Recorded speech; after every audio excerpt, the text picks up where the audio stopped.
पर्दे के आगे और पर्दे के पीछे दो अलग अलग दुनिया होती हैं।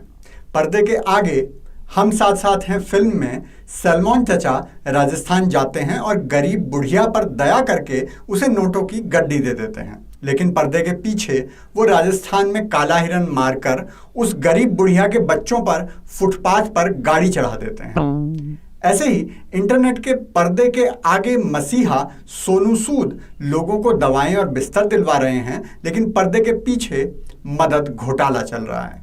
तेल लगा के डाबर का, पहन की टोपी नाइक की, झड़ी लगा दो लाइक की। हेलो और नमस्कार मित्रों।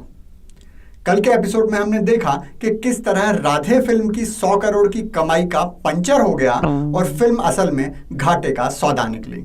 और आज के एपिसोड में हम देखेंगे कि जब फिल्म वाले असल जिंदगी में भी एक्टिंग करने लगते हैं तो फिर क्या पंक्चर होता है।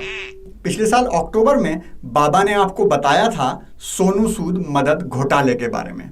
अब जैसे कोरोना की दूसरी लहर आई है, वैसे ही सोनू सूद घोटाले की भी दूसरी लहर आ गई है और ये लहर भी पहली लहर से ज्यादा खतरनाक है। लेकिन आगे बढ़ने से पहले आइए सोनू के अच्छे काम के लिए थोड़ा धन्यवाद कर देते हैं। ये पकड़ी जामल और की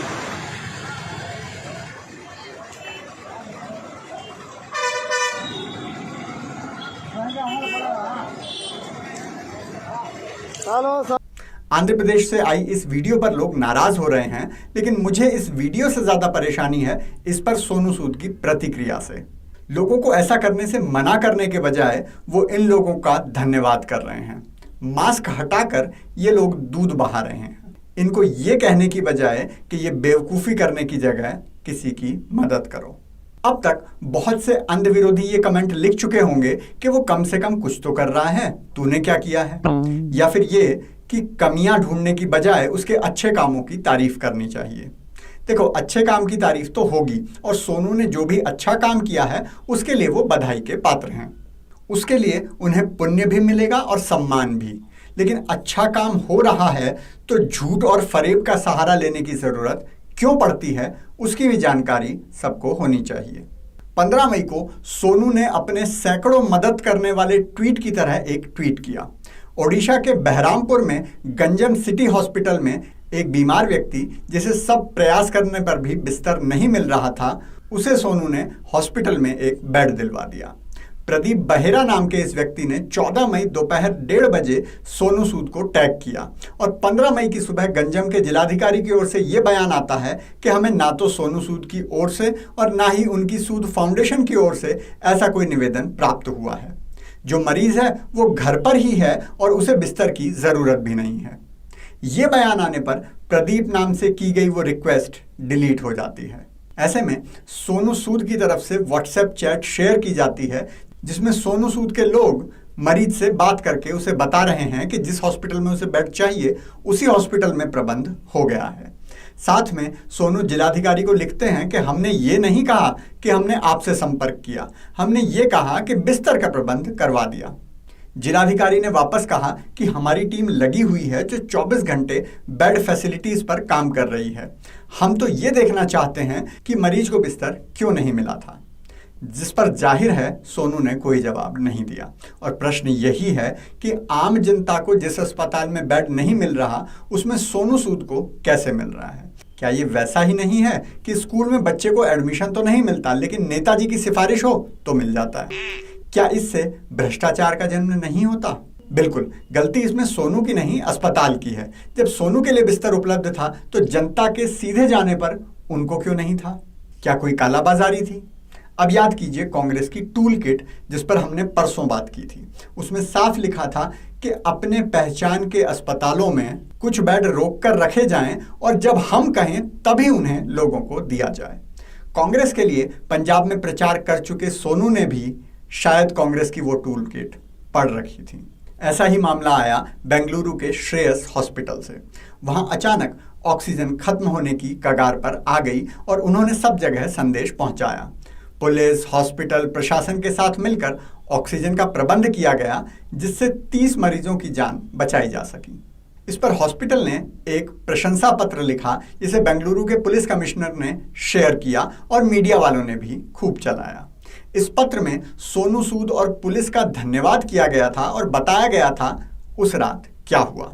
लेकिन फिर सुमुख नाम का एक व्यक्ति सामने आता है जिसके बारे में पत्र में लिखा गया था कि उसने ऑक्सीजन दिलवाई थी। उसने बताया कि वो भाजपा सांसद तेजस्वी सूर्या के कार्यालय का अधिकारी है और उसने अस्पताल का एक वैसा ही लेटर दिखाया जिसमें तेजस्वी सूर्या का नाम लिखा हुआ था। उसने मीडिया में देखा कि असली काम करने वाले का तो नाम लेटर से गायब है और सोनू सूद, जिसके लोगों ने बस फोन करके पूछा था कि ऑक्सीजन मिल गई या नहीं, उनको मीडिया दिखा रही है कि ऑक्सीजन उन्होंने ही दिलवाई हो। तो अस्पताल ने बताया कि पहले लेटर के बाद सोनू सूद ने कहा था कि इसमें से तेजस्वी सूर्या का नाम हटा दो। आप देखेंगे कि दूसरे लेटर में किसी के साइन भी नहीं है। जिसने काम करवाया उसका नाम हटाकर अपना नाम चिपका दिया। सही समाज सेवा है? और ये सारे प्रश्न केवल मैं नहीं पूछ रहा, अब तो मुंबई हाईकोर्ट भी पूछ रही है कि जो दवाई, जो अस्पताल के बेड सरकार के पास नहीं मिल रहे, वो सोनू सूद के पास कैसे मिल रहे हैं। अदालत ने महाराष्ट्र सरकार और केंद्र सरकार से इस पर जवाब मांगा है। लगता है इस मदद घोटाले की पोल भी खुलने ही वाली है। बाबा का आज का ब्रह्म ज्ञान है मीडिया में आने वाली हर बात को सच मानने वालों के नाम। अब मीडिया में तो दिन भर ऐड आते हैं कि केजरीवाल सरकार ने 4000 करोड़ रुपए लगाकर दुनिया के सबसे अच्छे मोहल्ला क्लिनिक बनवा दिए हैं, और आप भी सच मान लेते हो। कभी खुद जाकर देखा है ये मोहल्ला क्लिनिक काम कैसे करते हैं? चलो आपको दिखाते हैं। दिल्ली वालों, आपको नमस्कार। दिल्ली के मुख्यमंत्री केजरीवाल को भी नमस्कार। उनके द्वारा चलाए जा रहे मोहल्ला क्लिनिक, जो कि दुनिया में दिल्ली का एक मेडिकल मैनेजमेंट का बेंचमार्क बना हुआ है, उसका हाल आपको दिखाते हैं। ये द्वारका में एक मोहल्ला क्लिनिक है, सेक्टर 22 में। ये देखिए हालत क्या है यहाँ पर। बड़े हॉस्पिटल तो ये खोल नहीं पा रहे हैं, पर मोहल्ला क्लिनिक को बड़ा प्रमोट कर रहे हैं। ये देखिए, ये मोहल्ला क्लिनिक है द्वारका का। ये द्वारका का मोहल्ला क्लिनिक है। इसके हाल यहाँ पर देखिए, आम आदमी मोहल्ला क्लिनिक लिखा हुआ है। आम आदमी मोहल्ला क्लिनिक, सबसे तेज दिल्ली सरकार, ये भी लिखा हुआ है। बहुत तेज है दिल्ली सरकार। केजरीवाल साहब का फोटोग्राफ लगा हुआ है, बड़े मुस्कुरा रहे हैं, बड़े खुश हो रहे हैं। ये देखिए, मोहल्ला क्लिनिक में डॉक्टर नहीं है, गंदगी मची हुई है। एसी लगा हुआ है, एसी लगा हुआ है, गंदगी मची हुई है। वॉशरूम भी अच्छा है, पर हालात ख़राब है। ये मुख्यमंत्री दिल्ली को वर्ल्ड क्लास सिटी बनाने वाला है। ये द्वारका में एक बड़ा हॉस्पिटल था, वहाँ पर बहाना लगा रहा है कि वो नहीं करा मैंने, इंदिरा गांधी हॉस्पिटल, पर मोहल्ला क्लिनिक मेरे बहुत अच्छे चल रहे हैं। ये यहाँ पर हाल देखिए, डॉक्टर साहब फोटो में बैठे हैं, मरीज भी फोटो में बैठा है, पर यथार्थ में ना मरीज है ना डॉक्टर है। दरवाज़ा टूटा हुआ है। और मैं आपको बाहर दिखाता हूँ, बाहर प्रांगण में भी हालात ये हैं। ये इसका बाहर का प्रांगण है। दरवाज़ा खोलने की भी ज़रूरत नहीं।